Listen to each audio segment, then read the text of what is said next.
السلام علیکم ورحمۃ اللہ وبرکاتہ۔ عزیز ناظرین، آج سورۃ الحشر کی پہلی نشست میں آپ سب لوگوں کا استقبال ہے اور مولانا موصوف مولانا عبدالستار ندوی صاحب میرے ساتھ میں موجود ہیں۔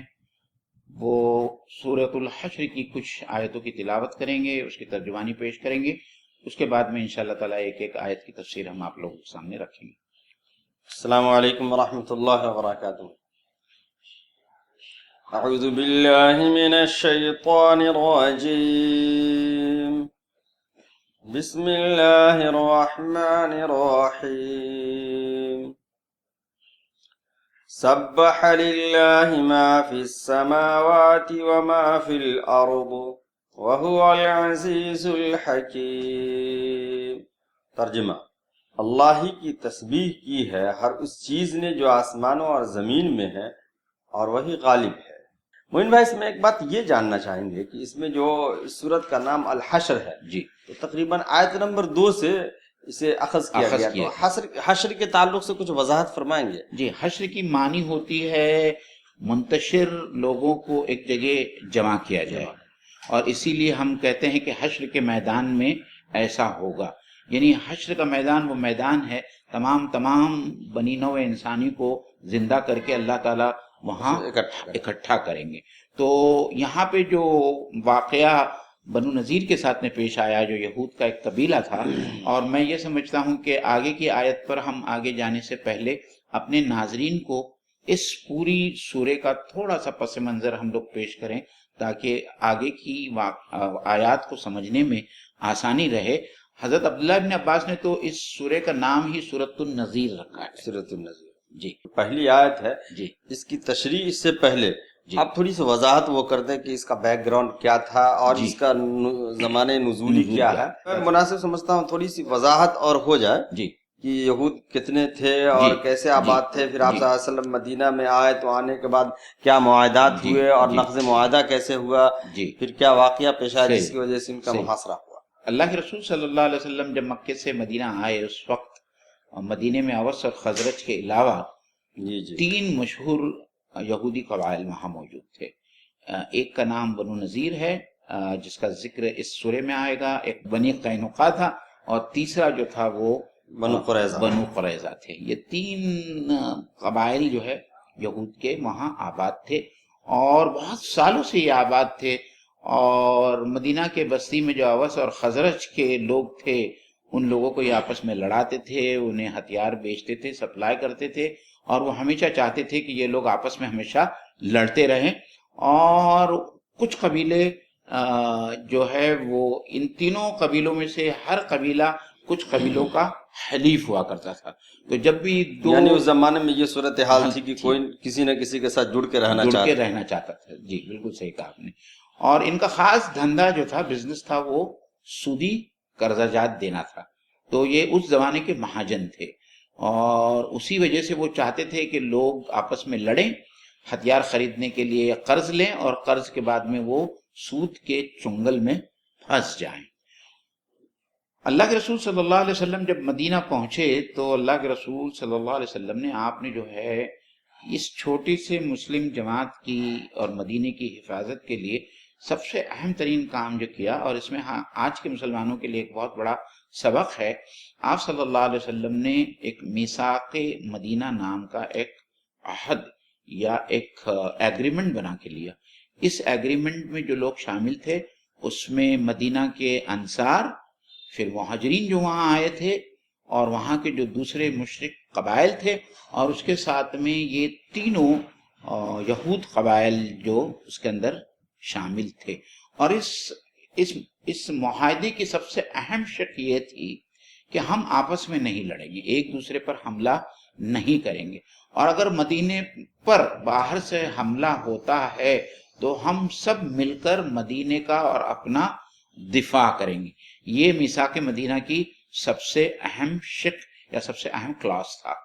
تو ہم کو یہ بات بھی سمجھ میں آتی ہے کہ اللہ کے رسول نے ایسے حالات میں جب وہاں استقامت حاصل نہیں ہوئی تھی یا استحکام نہیں تھا اور مسلمان اس وقت کمزور حالت میں تھے، اللہ کے رسول صلی اللہ علیہ وسلم نے ایسا ایک کام کیا، ایک ایسا ایگریمنٹ بنایا جس کے تحت جو ہے آپ نے دوسرے، حالانکہ وہ ایمان نہیں لائے تھے اور اہل کتاب میں سے تھے، اور اللہ کے رسول یہ بھی جانتے تھے کہ یہ ان کی مخالفت پر آمادہ ہیں اور آمادہ ہوں گے اور آمادہ رہیں گے، لیکن اس کے باوجود ان کو اس میثاق میں شامل کیا گیا۔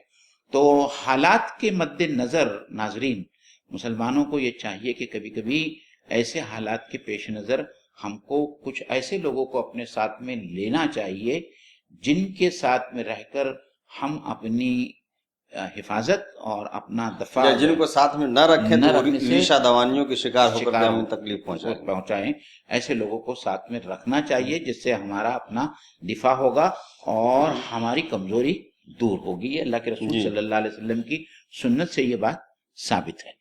تو آپ صلی اللہ علیہ وسلم جب مدینہ پہنچے اور یہ میثاق مدینہ کے بعد میں ایک ایسا واقعہ پیش آیا، اور اس واقعے کو مد نظر رکھتے ہوئے ایسے حالات پیدا ہوئے کہ آپ صلی اللہ علیہ وسلم کو بنی نذیر کا جو ہے محاصرہ کرنا پڑا۔ جو قبیلہ حلیف تھا بنو نذیر کا، اس قبیلے کے ایک شخص کا قتل ہوتا ہے اللہ کے رسول صلی اللہ علیہ وسلم کے صحابہ میں سے کسی ایک صحابی کے ذریعے۔ تو اس کی دیت دینے کی خاطر یا دیت کا معاملہ طے کرنے کے لیے آپ صلی اللہ علیہ وسلم بنو نذیر کے قبیلے میں یا ان کی بستی میں پہنچتے ہیں اپنے کچھ صحابہ کو لے کر۔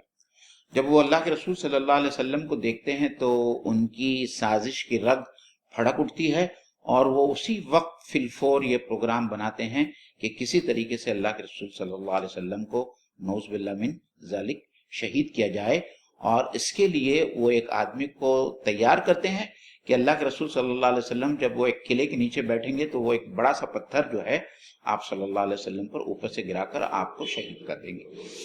اللہ تعالیٰ جو ہے فوراً اپنے نبی کو آگاہ کرتے ہیں اور آپ صلی اللہ علیہ وسلم وہاں سے ہٹ جاتے ہیں۔ تو یہ ایک اتنا بڑا جرم تھا کہ میثاق ہونے کے باوجود، اور جس میں یہ کلاس بہت خوبی کے ساتھ میں تھا کہ ہم ایک دوسرے سے لڑیں گے نہیں بلکہ ایک دوسرے کی حفاظت کریں گے، تو یہ تو نقص عہد تھا، مطلب اس ایگریمنٹ کا جو ہے وہ ٹوٹلی جو ہے وہ بریک ڈاؤن تھا کہ اس ایگریمنٹ کا خلاف لوگ ورزی کر رہے تھے، اور نہ صرف ان کے خلاف ورزی کر رہے تھے ایگریمنٹ کے خلاف، ایک ہیڈ آف دا اسٹیٹ یعنی اللہ کے رسول صلی اللہ علیہ وسلم نبی ہونے کے علاوہ اس وقت کا جو اسلامی معاشرہ تھا اور اسلامی حکومت تھی، اس کے آپ جو تھے اس وقت کے صدر مملکت تھے، تو ان کا قتل کرنے کی کوشش کرنا یہ ایک بہت بڑا جنگی جرم ہے۔ اور جیسا ہی اللہ کے رسول صلی اللہ علیہ وسلم کو اس بات کا احساس ہوتا ہے، آپ واپس جاتے ہیں اور اپنے کمان کو لے کر اور اپنی فوج کو لے کر آپ جو ہے بنو نذیر کی قبیلے کا پورا محاصرہ کرتے ہیں۔ مینو ہے وہ بات ماشاءاللہ تفصیل سے آ گئی، یعنی آپ صلی اللہ علیہ وسلم جب گئے تو ان لوگوں نے پہلے چکنی چپڑی باتیں کہیں کہ ہاں یہ معاملہ حل کر دیتے ہیں، آپ یہاں پر بیٹھیں۔ جی، آپ صلی اللہ علیہ وسلم صحابہ کے ساتھ وہاں پر بیٹھے، اور پھر ادھر جا کر کے آپس میں لوگوں نے باتیں کیا کہ یہ آپ صلی اللہ علیہ وسلم کے تعلق سے کہ ان کو کسی طریقے سے ہلاک کر دیا جائے نعوذ باللہ۔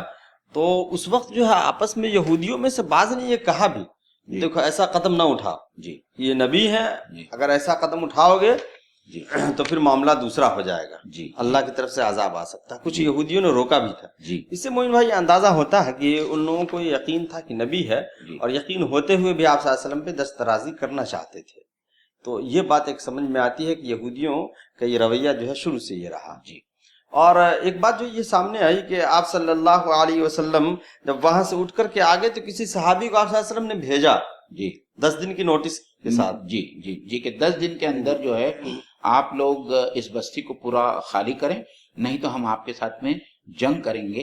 اور یہ جو آپ صلی اللہ علیہ وسلم کا یہ تھا جو سٹیپ تھا یا میجر تھا، وہ سورہ انفال میں اللہ نے جو ہے اس بات کا حکم دیا ہے کہ جو لوگ تمہارے ساتھ میں میثاق کو توڑ دیں ان کے اس عہد نامے کو ان کے منہ پر پھینک مارو۔ تو اللہ کے رسول صلی اللہ علیہ وسلم نے ویسے ہی کیا جیسا کہ قرآن مجید میں حکم ہے۔ یہ حالات ہونے کے بعد میں آپ صلی اللہ علیہ وسلم نے اپنا پیغمبر وہاں بھیجا اور ان کو 10 دن کا نوٹس دیا کہ 10 دن کے اندر تم اس پوری بستی کو خالی کرو۔ مومن بھائی ایک سوال اس میں یہ آتا ہے کہ آپ صلی اللہ علیہ وسلم نے جب نوٹس بھجوایا تو کیا وہ لوگ 10 دن میں خالی کیے؟ یا نہیں کیے تو اس کی وجہ کیا ہو سکتی ہے؟ تو تاریخ اور سیرت کی کتابیں بتاتی ہیں کہ اس نوٹس کے ملنے کے باوجود یہود نے یا بنو نذیر نے وہاں سے اپنے گھروں کو خالی کرنا یا مدینہ چھوڑنا مناسب نہیں سمجھا اور نہیں کیا. دراصل میں ان کو اس بات کا گمان تھا کہ ان کی جو بستیاں ہیں، مطلب تاریخ کی کتابوں میں جو آتا ہے، ان کے گھر جو ہے قلعہ نما گھر تھے، اور قلعہ نما گھر ہونے کے علاوہ جو ہے انہوں نے آس پاس میں جو ہے قلعہ باندھ رکھا تھا اور حصار باندھ رکھا تھا، اور خود جو ہے ان کے پاس میں اتنا اسلحہ جات، اتنا ایمونیشن تھا اور اتنی نفری تعداد تھی ان کے پاس میں، اور اتنا پیسہ تھا کہ وہ سمجھتے تھے کہ یہ چھوٹی سی یا قلیل تعداد کی مسلمانوں کی فوج جو ہے ان کا کچھ بگاڑ نہیں سکیں گی. اس وقت کے مسلم جماعت یعنی تعداد کے برابر یا تقریباً اس کے آس پاس بنو نذیر کے افراد بھی تھے، یہ تو تھا ہی ان کے، لیکن باہر سے بھی کچھ سپورٹ کے بارے میں کچھ بات آئی تھی. باہر سے جو منافقین کا جو بڑا گروہ تھا جس کی سرداری عبداللہ بن ابی کر رہا تھا، وہ بار بار ان کو میسیجز بھیج رہا تھا کہ آپ لوگ مسلمانوں کے سامنے ہتھیار نہ ڈالیں، ہم آپ لوگوں کے ساتھ میں ہیں اور ہم ہماری کمک لے کر آپ کی مدد کے لیے پہنچیں گے، لیکن آخر تک انہوں نے ایسا نہیں کیا. اور یہ اللہ تعالیٰ، جیسا کہ ہم آگے کی آیتوں میں پڑھیں گے کہ کس طریقے سے اللہ تعالیٰ نے مسلمانوں کا رعب ان کے دلوں پر ڈالا اور وہ ہتھیار ڈالنے پر مجبور ہو گئے. انشاءاللہ تعالیٰ مولانا یہ آگے کی آیتوں میں اس میں پہلی آیت میں ہے سبح للہ. جی، اس میں سبحہ کے تعلق سے پہلے بات ہوئی ہے کبھی؟ جی جب ہم نے، ناظرین اس بات کو یاد کریں جو ہم نے المسبحات شروع کرنے سے پہلے آپ لوگوں کے سامنے رکھی تھی، کہ اب ہم اس گروہ صورتوں کا وہ گروہ لینا چاہتے ہیں جو المسبحات کے نام سے مشہور ہے. اور یہ المسبحات کی جتنی صورتیں ہیں قرآن مجید میں جو آئی ہے، وہ یا تو یسبح للہ یا سبح للہ سے شروع ہوتی ہے، جس کی معنی ہوتی ہے تسبیح بیان کرنا، پاکی بیان کرنا. اور اس میں کچھ جگہ پر جو ہے ماضی کا صیغہ لایا گیا ہے، اور کچھ جگہ پر جو ہے یسبح جو مضارع اور حال کو دونوں پر جو ہے محیط ہے. تو اللہ تعالیٰ یہ بتانا چاہتا ہے کہ دنیا میں اور آسمانوں میں جو بھی چیز ہے وہ ماضی میں بھی اور اس وقت حال میں بھی اور مستقبل میں بھی اللہ تعالیٰ کی تسبیح بیان کرتی تھی، بیان کرتی ہے اور تسبیح بیان کرتی رہے گی. تو اللہ تعالیٰ نے تمام کون و مکان کا جو ہے اس میں احاطہ کر لیا. سبحہ اور یسبحو کے دو الفاظ جی، یعنی ہر چیز دنیا میں وَإِن مِّن شَيْءٍ إِلَّا يُسَبِّحُ بِحَمْدِهِ، یہاں تک کہ رعد کے بارے میں، بادل کے بارے میں، بجلی کے بارے میں بھی اللہ رب العزت نے کہا کہ وہ بھی تسبیح بیان کرتی ہیں، لیکن ہم ان کی تسبیح کو نہیں سمجھ پاتے. دوسری بات یہ بھی کرتے چلے ہم کہ یہ تھوڑا سا اعادہ ہوگا، لیکن میرے خیال سے ضروری ہے کہ تسبیح کے بارے میں ہم نے یہ بات بھی لوگوں کے سامنے رکھی تھی کہ ایک تسبیح جو ہے وہ قولی ہوتی ہے اور ایک تسبیح حالی ہوتی ہے. قولی تسبیح یہ ہے کہ ہم اپنے زبان سے اللہ تعالیٰ کی حمد و ثنا بیان کریں، اور ایک تسبیح حال یہ ہوتی ہے کہ ہم اپنے حال سے اللہ تعالیٰ کی تسبیح بیان کریں. تو ایک اس کو عام مثال سے یہ سمجھا جا سکتا ہے کہ سورج جو ہے، سورج جتنا گرم ہے اور اللہ تعالیٰ نے اس کو جس طریقے پر اس کو بنایا ہے اور جس کام کے لیے بنایا ہے، اور اللہ تعالیٰ کے حکم سے جو ہے وہ ایک سیکنڈ جو ہے وہ انحراف نہیں کرتا. تو اللہ تعالیٰ نے اس کے جو غروب ہونے کا وقت مقرر کیا ہے، اس کا طلوع ہونے کا وقت مقرر کیا ہے، وہ اسی وقت پہ طلوع ہوتا ہے اور اسی وقت پر غروب ہوتا ہے. تو اپنی صورت حال سے سورج اللہ تعالیٰ کی تسبیح بیان کرتا ہے، اور اسی کو تسبیح حال کہتے ہیں کہ اپنے حال سے تسبیح بیان کرنا. اور پھر مفسرین نے یہ بھی لکھا ہے کہ بہت سارے مخلوقات ایسے ہیں جن کو اللہ تعالیٰ نے ان کی زبان دی ہے، اور اس زبان میں بھی وہ اللہ تعالیٰ کی تسبیح کرتے ہیں، اور انسان اس تسبیح کو سمجھ نہیں پاتا. یعنی یہ جتنی چیزیں ہیں سب کو حکم نہیں دیا گیا کہ تسبیح بیان کرو، جی، لیکن پھر بھی تسبیح بیان کر رہے ہیں. اور انسانوں کو اللہ رب العزت نے حکم دیا ہے، پھر بھی انسان روگردان نہیں کر رہا ہے. وہ العزیز الحکیم، اور وہ عزیز بھی ہے اور حکیم بھی ہے. مومن بھائی، آیت کے اختتام پہ عزیز اور حکیم دو صفت اللہ کی لائی گئی ہے، تو اس تعلق سے کچھ وضاحت فرمائیں گے؟ دیکھیے، یہاں العزیز کی جو صفت لائی گئی ہے وہ بڑی معنی خیز ہے. وہ اس لیے معنی خیز ہے کہ عزیز کہتے ہیں ایک ایسی ہستی کو جو فعال لما یرید ہے، جو چاہتا ہے وہ کر سکتا ہے، زبردست، غالب. اور اس سے پہلے کی سورے میں بھی جو اللہ تعالیٰ نے جو ہے یہ کہا یعنی کہ ایسا غالب جس کو کبھی مغلوب نہیں کیا جا سکتا. اور وہی جو ہے آپ سابقہ سورے کے ساتھ میں اس سورے کا جو تعلق ہے، وہ سابقہ سورے میں اللہ تعالیٰ نے کہا کہ کتب اللہ لأغلبن انا ورسلی، کہ میں اور میرے رسول غالب رہیں گے ہمیشہ. اور جس طریقے سے اللہ تعالیٰ اور اللہ کے رسول کو یہاں اس بنو نذیر کے خلاف جو غلبہ حاصل ہوا، یہ اسی ایک آیت کی توثیق، توثیق پوری ایک آیت جو ہے اس کی توثیق کرتی ہے، پورا واقعہ جو ہے اس آیت کی توثیق کرتا ہے. تو عزیز سے مراد یہی ہے کہ اس وقت جو یہود یہ سمجھ رہے تھے کہ ہم اتنی مضبوط پوزیشن میں، ہم اسٹریٹجیکلی بھی، اور جو اسلحہ جات ہے اور امونیشن ہے اور ہماری طاقت ہے وہ اتنی مضبوط ہے، اور ہمارے ساتھ میں اتنے ایسے ایلیز ہیں، جو آج کل جو ہے دنیا ایلیز کے اوپر جیتی ہے کہ یہ ملک میرے ساتھ میں ہے، یہ ملک میرے ساتھ میں ہے، تو ہم بہت مضبوط ہے. تو اسی طریقے کا کچھ معاملہ جو ہے بنو نذیر کے ساتھ میں بھی تھا. وہ ہمیشہ یہ سمجھتے تھے کہ یہ منافقین کا جو گروہ ہے وہ بھی ان کی مدد کرے گا، لیکن اللہ تعالیٰ غالب ہے اور اللہ تعالیٰ نے مسلمانوں کو ان پر بڑی آسانی سے غلبہ دے دی. اور حکیم بھی ہے، تو انشاءاللہ حکمت کی وضاحت آگے کی آیتوں میں آئے گی انشاءاللہ.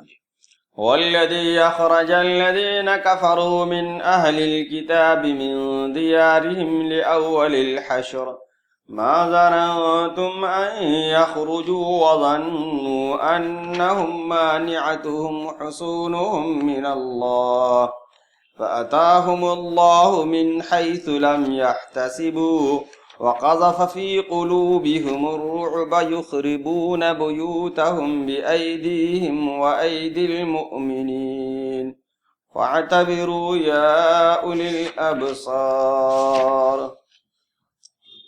وہی ہے جس نے اہل کتاب کافروں کو پہلے ہی حملے میں ان کے گھروں سے نکال باہر کیا.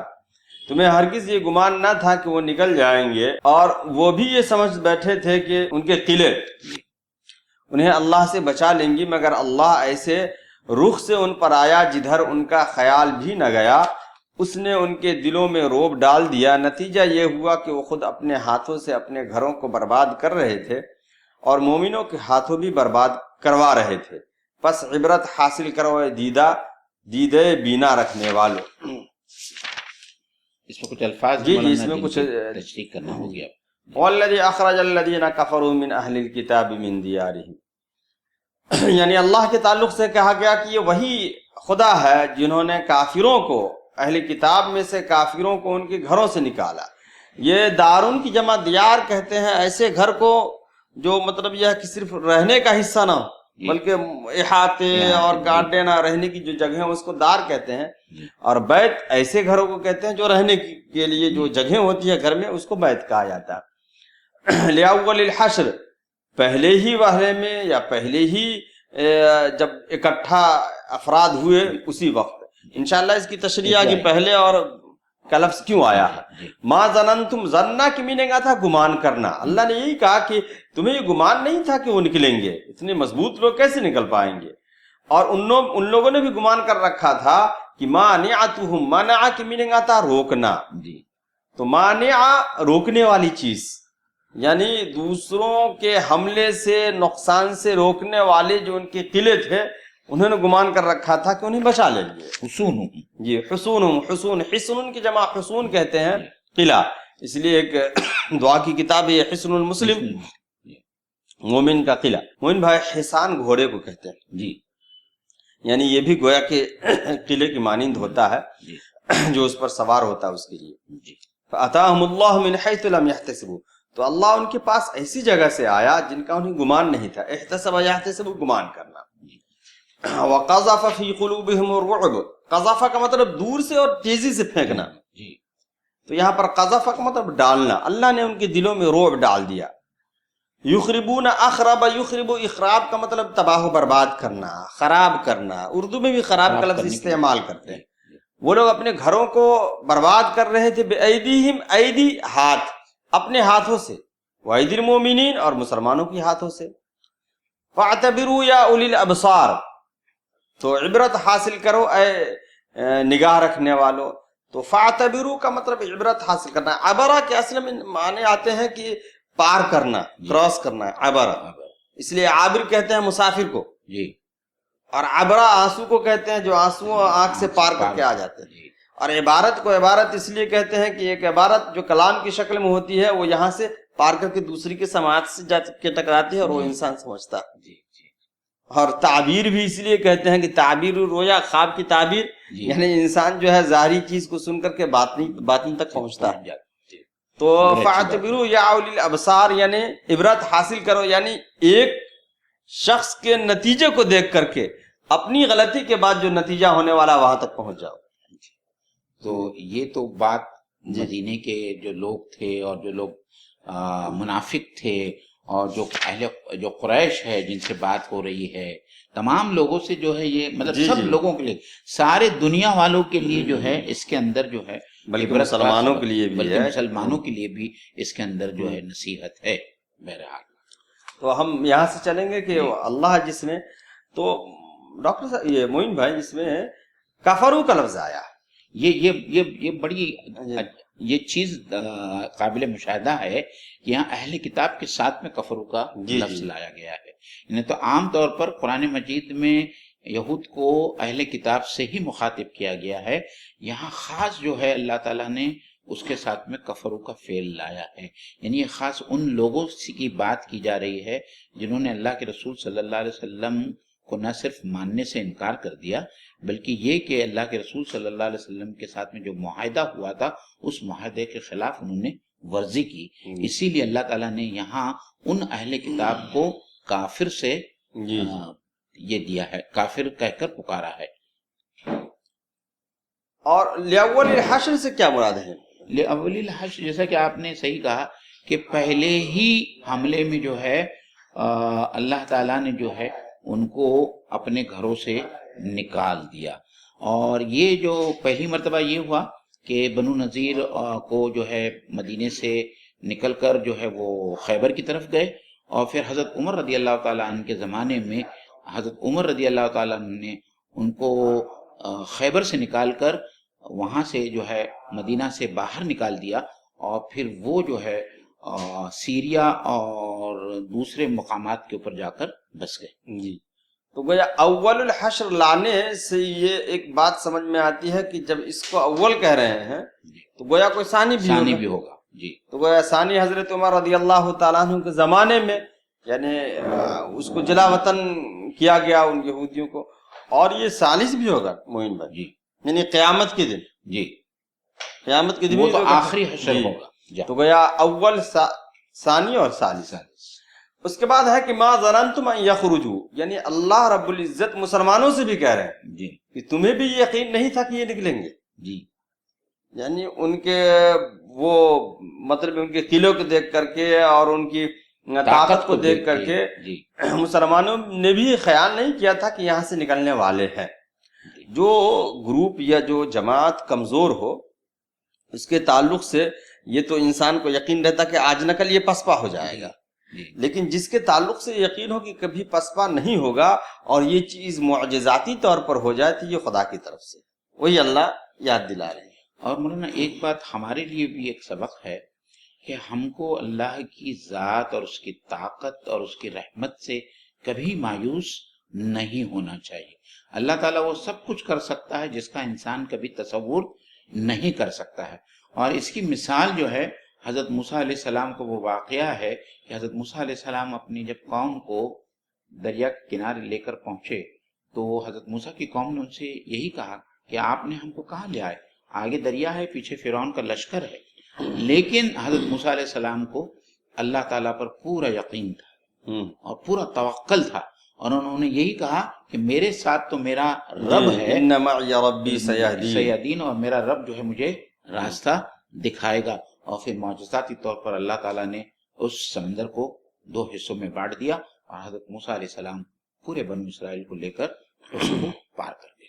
تو یہاں پہ بھی یہی اللہ تعالیٰ ہم سے سب سے کہہ رہا ہے کہ اللہ کی ذات، اس کی ہستی، اس کی رحمت اور اس کی طاقت کی طرف سے کبھی بھی مایوس نہیں ہونا چاہیے. جیسے تم نے بھی یہ سوچا کہ یہ لوگ کیسے نکلیں گے، لیکن جو کچھ کام کیا وہ اللہ نے معجزاتی طور پر آپ صلی اللہ علیہ وسلم اور تمام صحابہ اور اس فوج کی مدد کیا. اور کس طریقے سے اللہ تعالیٰ نے مسلمانوں کا رعب بنو نذیر کے دلوں میں ڈال دیا کہ وہ خود اس 10 دن کے محاصرے کے بعد میں جو ہے وہ وہاں سے نکلنے پر مجبور ہو. معین بھائی اس میں ایک چیز اور غور کرنے کی ہے جی. کہ اللہ رب العزت نے جب گمان کا یعنی ظن کا کی نسبت مسلمانوں کی طرف کی تو صرف اتنا کہا کہ تم نے گمان کر رکھا تھا کہ یہ نہیں نکلیں گے. جی. اور جب یہودیوں کی طرف کی ہے تو یہ کہا کہ انہوں نے یہ گمان کر رکھا تھا کہ ان کے قلعے ان کی حفاظت کریں گے. جی جی جی جی. یعنی ہمیں یہ احساس دلایا جا رہا ہے کہ مسلمان کو ایسا ہونا چاہیے کہ تم کو قلعوں پر اور دوسری چیزوں پر بھروسہ نہیں کرنا. وسائل کا جمع کرنا اپنی جگہ پر ایک بات ہے، لیکن نتیجے کے لیے بہرحال اللہ کی ذات پر توکل کرنا چاہیے. یہ بہت صاف سبق ہے جو اللہ تعالیٰ یہاں مسلمانوں کو دینا چاہتا ہے کہ انہوں نے صرف اپنے وسائل پر بھروسہ کیا اور وہ یہ بھول گئے کہ مقابلہ اللہ تعالیٰ سے ہے. اور اللہ تعالیٰ ہم کو یہ کہنا چاہتا ہے کہ وسائل تو جمع کرنا چاہیے، لیکن نتیجہ جو ہے اس کے لیے اللہ پر توکل کرنا چاہیے کہ اللہ جو چاہے گا وہی ہوگا. اور آپ صلی اللہ علیہ وسلم کی سنت ہم تمام غزوات کو دیکھتے ہیں، چاہے غزوہ بدر ہو، احد ہو، احزاب ہو، ہم دیکھتے ہیں کہ اللہ کے رسول صلی اللہ علیہ وسلم نے اپنی طرف سے پوری کوشش کی کہ مد مقابل کا مقابلہ کرنے کے لیے ہم کن کن وسائل کو جمع کر سکتے ہیں. پہلے وسائل کو جمع کیا، تربیت کی، پورا اسٹریٹجی بنائی، اور اس کے بعد میں دعا کے لیے ہاتھ اٹھائے اور اللہ تعالیٰ سے دعا کی مدد جو ہے آپ صلی اللہ علیہ وسلم نے طلب کی. جی جی. اور ان لوگوں نے یہ سمجھ رکھا تھا کہ ان کے قلعے ان کی حفاظت کریں گے. بہرحال اور یہ بھی دیکھیے کہ من اللہ یعنی اللہ کے مقابلے میں ان کے قلعے ان کی حفاظت کریں گے. اس سے یہودیوں کی ذہنیت کا بھی اندازہ ہوتا ہے. معین بھائی تھوڑی سی اگر وضاحت آپ مناسب سمجھے تو وہ کہہ دیں کہ یہودیوں کی ذہنیت جو ہے وہ اللہ کے معاملے میں اور ان سے مقابلے کے معاملے میں کیا رہی ہے. پہلی بات جو مولانا میں یہ کہنا چاہوں گا کہ یہود ہمیشہ یہ سمجھتے رہے کہ وہ اللہ تعالیٰ کے مقابلے میں اور وہ اللہ تعالیٰ کے مقابلے میں بھی جو ہے وہ اپنے آپ کو بہت ہی نڈر اور بے باک سمجھتے تھے. یہ جملہ بالکل جی وہ ہمیشہ بے باک سمجھتے تھے، بہت بے باک سمجھتے تھے، اور وہ دھڑلے سے کہتے تھے چھاتی ٹھوک کر کہ ہم نے نبیوں کو قتل کیا ہے، انا قتلنا المسیح عیسی ابن مریم، اور ساتھ میں یہ بھی کہتے تھے کہ ہم نے حضرت عیسیٰ علیہ السلام کو جو ہے قتل کیا ہے. تو یہ ان کی جرأت تھی. اور بہت ہی بدقسمتی سے آج بھی ان کے جو صحیفے ہیں اس میں حضرت یعقوب علیہ السلام کی اللہ کے ساتھ میں کشتی جی آج بھی موجود ہے کہ حضرت یعقوب علیہ السلام رات بھر اللہ تعالیٰ سے کشتی لڑتے رہے اور وہ غالب آئے، اور اسی وجہ سے جو ہے ان کا نام اسرائیل پڑا. اسرائیل کی معنی ہوتی ہے کشتی کر کے پچھاڑنے والا، ریسٹلر وتھ اللہ یا گاڈ، اللہ کے ساتھ میں جس نے کشتی لڑی. تو یہ آج بھی تو کہیں نہ کہیں تو ان کے دل اور دماغ میں یہ خناس تھا جی اور انہوں نے اللہ کی حیثیت کو اس طریقے سے نہیں جانا اور پہچانا اور اس کی قدر کی جس طریقے سے کرنا چاہیے. اس لیے جو ہے اللہ تعالیٰ نے یہاں من اللہ کا لفظ لایا. جی بلکہ ان کی کتاب میں بھی لکھا کہ حضرت یعقوب علیہ السلام نے نعوذ باللہ اللہ کو پچھاڑ دیا اور زبردستی کہا کہ ہمیں برکت دے، ہمیں برکت دے. برکت کا ساتھ میں فرشتوں کو بھی پچھاڑ دیا، یہ بھی آتا ہے. تو یہاں جو ہے کہ مانعتہم حصونہم من اللہ، کہ انہوں نے گمان کر رکھا تھا کہ اللہ کے مقابلے میں ان کے قلعے ان کی حفاظت کریں گے. تو گویا اللہ رب العزت ان کی ذہنیت کو بتا رہے ہیں کہ ان کی ذہنیت ایسی ہے. تو اللہ نے کہا فَأَتَاهُمُ اللَّهُ مِنْ حَيْثُ لَمْ يَحْتَسِبُوا، تو اللہ ان کے پاس ایسے راستے سے آیا جن کا انہیں گمان نہیں تھا. معین بھائی اس میں اللہ تو آئے گا نہیں اپنے عرش سے، تو اس سے کیا مراد؟ اس سے مراد یہی ہے کہ اللہ نے معجزاتی طور پر جو کام کیا اور اللہ تعالیٰ نے معجزاتی طور پر جس طریقے سے ان کے دلوں میں رعب ڈالا، اللہ تعالیٰ اس کا ذکر کر رہا ہے. اس کو بہرحال اس کو اچھی طریقے سے اور سمجھنے کے لیے مولانا اس وقت مجھے فی الفور میرے ذہن میں جو بات آئی کہ جنگ بدر میں اللہ تعالیٰ سورہ انفال میں فرماتا ہے کہ اللہ تعالیٰ نے مسلمانوں کو مشرکین کی تعداد کو کم کر کے بتایا تاکہ ان کی ہمت نہ ٹوٹے، اور مشرکین کو مسلمانوں کی تعداد کم کر کے بتایا تاکہ ان کو یہ احساس ہو کہ ہم جو ہے ان کو نمٹ لیں گے اور ان کو ختم کر لیں گے۔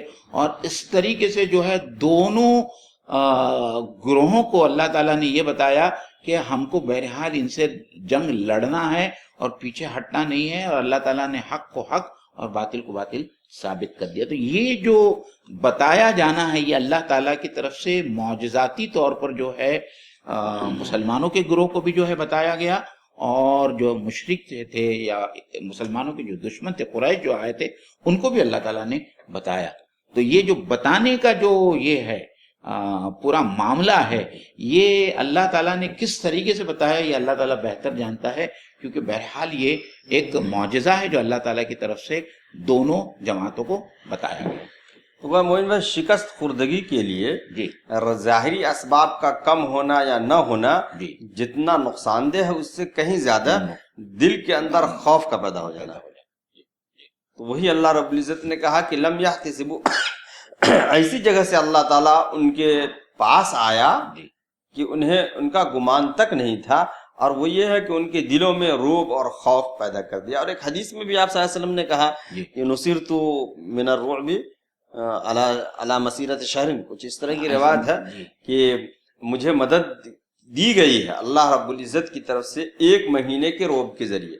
یعنی رسول اکرم صلی اللہ علیہ وسلم کسی فوج سے کسی دشمن سے 1 مہینے کے فاصلے پر بھی ہو تو آپ کا رعب جو ہے ان کے دلوں میں بچ جاتا ہے، اور کسی کو شکست ہونے کے لیے کسی کا رعب بیٹھ جانا ہی کافی ہے۔ وَقَذَفَ فِي قُلُوبِهِمُ الرُّعْبَ، اور ان کے دلوں میں اللہ رب العزت نے رعب ڈال دیا۔ ابھی جو مولانا یخربون والی جو آیت جو آ رہی ہے اس کو سمجھنے سے پہلے ناظرین کو دوبارہ اس چیز کو سمجھنا پڑے گا کہ اللہ کے رسول نے ان کو وقت دیا تھا، اور وقت دینے کے بعد میں بھی جب انہوں نے مدینہ کو خالی نہیں کیا تو پھر اللہ کے رسول صلی اللہ علیہ وسلم اپنی کمان لے کر آ گئے، محاصرہ کیا گیا، اور محاصرہ کرنے کے بعد میں انہوں نے اللہ کے رسول صلی اللہ علیہ وسلم کے سامنے اپنے ہتھیار ڈال دیے، اور انہوں نے ایک پیشکش کی کہ ہم اپنے ساتھ میں جتنا کچھ لے کر جا سکتے ہیں۔ تو اللہ کے رسول صلی اللہ علیہ وسلم نے اس کے باوجود میں بھی ان کی پیشکش کو منظور کی، اور یہ کہا کہ ہر شخص اپنے اونٹ پر جو کچھ چیزیں لے کر جا سکتا ہے وہ 1 اونٹ بھر کا سامان اپنے ساتھ میں لے کر مدینے کی بستی کو چھوڑ دے۔ اب آپ تصور کیجئے کہ ایک آدمی ہے، خاندان ہے، قبیلہ ہے جو جانتا ہے کہ ہمارے جانے کے بعد میں یہ تمام چیزیں جو ہم چھوڑے جا رہے ہیں یہ مسلمانوں کو ملنے والی ہے، ہمارے دشمنوں کو ملنے والی ہے، تو ان کی ذہنیت کیا ہوگی؟ ان کی ذہنیت وہی ہوگی اور وہ وہی کریں گے جو انہوں نے کیا۔ انہوں نے یہ کیا کہ ہم اپنے مکانوں کو سالم چھوڑنے کے بجائے، ہماری چیزوں کو سالم چھوڑنے کی بجائے، صحیح سالم چھوڑنے کے بجائے، انٹیکٹ چھوڑنے کے بجائے تاکہ وہ مسلمان اس کو استعمال نہ کر سکے، انہوں نے اپنے ہاتھوں سے اپنی بنی ہوئی عمارتوں کو، گھروں کو اور اپنی تمام دوسری چیزوں کو توڑ دیا۔ یہاں تک کہ سیرت کی کتابوں میں آتا ہے کہ انہوں نے کھڑکیاں اور دروازے اکھاڑ کر اپنے اونٹوں کے اوپر لاد دی۔ تو یہ اسی چیز کا جو ہے یہاں بیان ہو رہا ہے۔ تو مومن بھائی اس میں یہ بات تو سمجھ میں آ گئی، آپ نے بتایا کہ اپنے گھروں کو انہوں نے اپنے سے برباد کیا۔ اس کی 2 وجوہات آپ نے بتایا۔ ایک تو یہ ہے کہ ایک وجہ یہ ہے کہ ہمارے بات کو دوسرا استعمال نہ کر سکے، اور دوسری وجہ ہے کہ گھروں کے اندر جو سریے لگے ہوئے تھے، کھڑکیاں تھی، کڑیاں تھی، شہتیر تھے، ان کو حاصل کرنے کے لیے بہرحال توڑنا پڑا۔ لیکن یہاں جو دوسری بات جو اس میں پیش کی گئی وہ اید المؤمنین، اور مسلمانوں کے ہاتھوں سے، تو اس کی وضاحت اگر ہو جائے۔ یعنی جب مسلمان قابض آئیں گے ان کے گھروں میں یا قابض آ گئے تو بہرحال مسلمان بھی اس سے نقصان پہنچائیں گے، اور جنگ کا ایک رول ہوتا ہے، جنگ کا ایک رول ہوتا ہے کہ ہمیں جنگ کو فتح کرنے کے لیے جو چیز راستے میں رکاوٹ آنے والی ہے اس کو ہم ختم کر دیں گے۔ اور ویسے بھی قلعے وغیرہ کے اندر جب چھپ جاتے ہیں لوگ تو بہرحال قلعے کو توڑنا یا قلعے کو نقصان پہنچانا ضروری ہوتا ہے ایک فوج کے لیے۔ وہ جنگ کی حکمت عملی ہوتی ہے، اور وہ جنگ کی تمام حکمت عملی کے اوپر یہ آگے جیسا کہ ہم کھجور کے درختوں کے بارے میں پڑھیں گے تو ناظرین کو اور سمجھ میں آئے گا کہ جنگ کی حکمت عملی کیا ہوتی ہے، وار اسٹریٹجی کیا ہوتی ہے، اور اس کے لیے کیا کیا کرنا، وار کی حالت میں، حالت جنگ میں کیا کیا چیزیں جائز ہے، وہ انشاءاللہ تعالی ہم آگے کی آیت میں پڑھیں گے۔ اس کے بعد اس میں فاعتبروا یا اولی الابصار، کیا نگاہ رکھنے والوں عبرت حاصل کرو۔ یہاں پر ایک بات اور سمجھنے کی ہے کہ اللہ رب العزت نے یہ نہیں کہا کہ اے مسلمانوں، اے یہودیوں، اے کافروں، اے نگاہ رکھنے والوں، اس میں ہر ایک شامل ہے۔ اب اس سے ایک بات اور سمجھ میں آ رہی ہے کہ چاہے وہ مسلمان میں سے ہو یا یہودی میں ہو یا کوئی اور کمیونٹی کا ہو، اگر اس کے پاس نگاہ عبرت نہیں ہے تو عبرت حاصل نہیں کرے گا۔ جی جی، وہ آنکھیں ہوتے ہوئے بھی وہ اندھا ہوگا۔ فَإِنَّهَا لَا تَعْمَى الْأَبْصَارُ وَلَكِنْ تَعْمَى الْقُلُوبُ الَّتِي فِي الصُّدُورِ، یہ سر کی آنکھیں اندھی نہیں ہوتی ہے جب شامت آنے والی ہوتی ہے تو، بلکہ جو دل کی نگاہیں وہ اندھی ہو جاتی ہے۔ تو اس لیے اللہ نے کہا کہ اے نگاہ رکھنے والوں عبرت حاصل کرو۔ آگے چلتے ہیں جی۔ وَلَوْلَا أَن كَتَبَ اللَّهُ عَلَيْهِمُ الْجَلَاءَ لَعَذَّبَهُمْ فِي الدُّنْيَا وَلَهُمْ فِي الْآخِرَةِ عَذَابُ النَّارِ، اگر اللہ نے ان کے حق میں جلاوطی نہ لکھ دی ہوتی تو دنیا ہی میں وہ انہیں عذاب دے ڈالتا، اور آخرت میں تو ان کے لیے دوزخ کا عذاب ہے ہی۔ یہاں پہ جلا کا لفظ آیا، جلا یجلو کا مطلب اصل ہوتا ہے ظاہر ہونا جی کسی چیز کا، اس لیے جلوہ بھی لوگ بولتے ہیں، تجلی بھی بولتے ہیں، اور اردو اخباروں میں تو ہوتا کہ جلی حرفوں میں لکھا ہوا دیکھا، جی ایک دم جی بہت ہی ایک دم نمایاں جو ہوتا ہے، جی جلی الفاظ۔ اور جلا النحل کے ساتھ جب استعمال کرتے ہیں تو اس میں ہے کہ شہد کی مکھیوں کو دھواں کے ذریعے دور بھگانا اور پھر اس پہ قبضہ کر لینا۔ تو جلاوطنی میں بھی ایسا ہوتا ہے کہ انسان کی بے بسی ظاہر ہو جاتی ہے اور اس کو ایک جگہ سے دوسری جگہ سفر کرنا پڑتا ہے۔ تو اور اگر ولولا، اور اگر نہیں، ان کتب اللہ، کتب لکھنا، اللہ نے نہیں لکھا ہوتا ان کے اوپر جلاوطنی تو اللہ انہیں عذاب دیتا دنیا میں۔ عذبہ کا مطلب عذاب دینا، جی، اور دنیا میں ایک مطلب یہ ہے کہ اس سے پہلے جو تین قبائل تھے جن میں سے ایک قبیلے کو دنیا میں بھی عذاب ملا، اللہ رب العزت نے نبی کے ذریعے اور مسلمانوں کے ذریعے دیا، اس کی طرف اشارہ ہے۔ اور بنی قریظہ کی طرف اشارہ ہے، جی جہاں اللہ کے رسول نے انہی کے احکام کے مطابق ان کے مردوں کو جو ہے ختم کروایا اور جو ہے دوسری تمام چیزوں کو مال غنیمت کے طور پر جو ہے حاصل کیا گیا۔ تو یہ اللہ تعالیٰ کی طرف سے عذاب تھا اور ان کے شریعت کے مطابق یہ عذاب تھا۔ جی ان کی شریعت میں تو یہود کی شریعت کے مطابق یہ عذاب تھا، ان کی شریعت میں بہت سخت عذاب ہے۔ وہ جو پہلے پارے میں ہے کہ جنہوں نے بچڑے کی پوجا کی ہے اسے وہ لوگ قتل کریں جنہوں نے بچڑے کی پوجا نہیں کیا، وہ بھی جو قریبی رشتہ دار ہوں۔ اس کا تھوڑا سا تصور کر لے انسان کہ اپنے قریبی رشتہ دار کو تلوار سے اس کی گردن کاٹنا، تو کیسا تصور ہوگا۔ لیکن ان کی شریعت میں یہ سب چیزیں تھی اس لیے کہ یہ لوگ تھے بھی بہت پاجی۔ وَلَهُمْ فِي الْآخِرَةِ عَذَابُ النَّارِ، اور آخرت میں ان کے لیے آگ کا عذاب ہے۔ اس میں کچھ وضاحت نہیں، مطلب اللہ تعالیٰ نے ان کو یہاں اس عذاب سے تو بچا لیا، جس عذاب سے دوچار ہوئے بنی قریظہ کے لوگ، لیکن اس کا مطلب یہ نہیں ہے کہ یہ آخرت کے عذاب سے بچنے والے ہیں۔ لا محالہ، چونکہ اللہ تعالیٰ نے خود ان کے بارے میں یہ لکھ دیا کہ یہ وہ کفار ہے یا وہ نہ ماننے والے ہیں جو اہل کتاب میں سے ہیں، اور اہل کتاب کے ان کفاروں کے لیے جہنم کا عذاب لکھا ہوا ہے۔ اور مولانا یہ بات بھی سمجھنا چاہیے کہ جیسا کہ ہم نے سورہ بقرہ میں خود پڑھا ہے، اور کہ وہ خود یہ جانتے تھے کہ ایک آخری نبی آنے والے ہیں، مبعوث ہونے والے ہیں، اور ان کی تمام تر نشانیاں جو ہیں ان کی کتابوں میں موجود تھی، اور اس کا انتظار تھا، اور اس بات کا بھی انتظار تھا کہ یہ نبی آنے کے بعد میں ان کی مدد سے وہ مشرکین مکہ کے اوپر غالب آئیں گے۔ لیکن جب وہ نبی ان کے سامنے آیا، مبعوث ہوا، اور وہ تمام علامات انہوں نے اپنی آنکھوں سے دیکھے، اس کے باوجود محض اپنی ہٹ دھرمی اور تعصب، قبائلی تعصب کی وجہ سے جو ہے انہوں نے اللہ کے رسول صلی اللہ علیہ وسلم کو ماننے سے انکار کر دیا۔ اس سے زیادہ ہٹ دھرمی اور بدبختی کیا ہو سکتی ہے، اور اس کی سزا تو وہی ہونی چاہیے جو اللہ تعالیٰ نے قرآن مجید میں ان کے لیے لکھا ہے۔ جی بالکل صحیح۔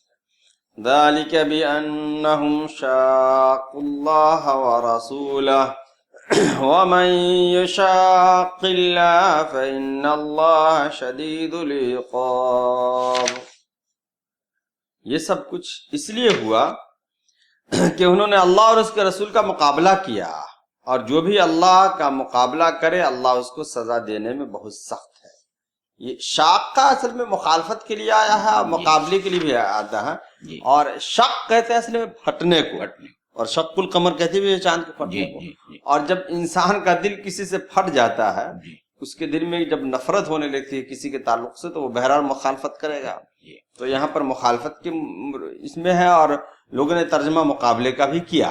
جی تو اللہ رب العزت نے کہا کہ آخرت کا عذاب اس لیے ہے ان پر کہ اس نے اللہ اور اس کے رسول سے۔ مولانا یہاں یہ آیت اس تمام بنو نذیر اور جو یہود اور ان تمام لوگوں کو آپ بالائے طاق رکھ کر ایک عمومی جو مفہوم اس آیت سے نکلتا ہے، یہ لوگوں کو سمجھنا بہت ضروری ہے، اور یہ ان لوگوں کو سمجھنا بہت ضروری ہے جو آج اسلام، اللہ کے رسول صلی اللہ علیہ وسلم اور اللہ، مطلب جو اسلام اور محمد رسول اللہ علیہ وسلم کی مخالفت کرتا ہے، وہ ظاہری بات ہے کہ ڈائریکٹلی جو ہے وہ اللہ تعالیٰ کی مخالفت کر رہا ہے، اللہ تعالیٰ کی دشمنی پہ کمرہ بستہ ہے۔